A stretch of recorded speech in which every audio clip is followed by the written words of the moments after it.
لوگ کہتے ہیں نا بھائی نماز میں دل نہیں لگتا، نماز میں مزہ نہیں آتا، لطف نہیں آتا، تو کہتے ہیں جی یعنی ہماری نماز بیکار ہو گئی، نہ مزہ آ رہا ہے، نہ دل لگ رہا ہے، نہ کچھ ہو رہا ہے۔ تو حضرت فرماتے ہیں، حضرت گنگوئی رحمۃ اللہ علیہ، کہ میں اس شخص کو مبارکباد دیتا ہوں، میں اس شخص کو مبارکباد دیتا ہوں جسے ساری زندگی نماز میں مزہ نہیں آیا اور پڑھتا رہا،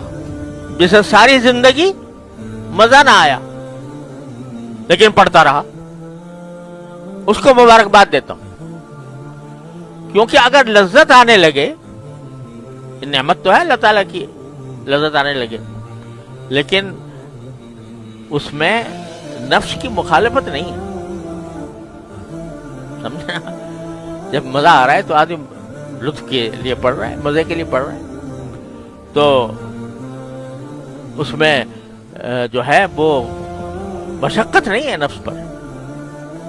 اور جب نفس پر مشقت ہے کہ بھئی کچھ بھی ہوگا پڑھوں گا، مزہ نہیں آ رہا، دل نہیں چاہ رہا، لیکن پڑھوں گا،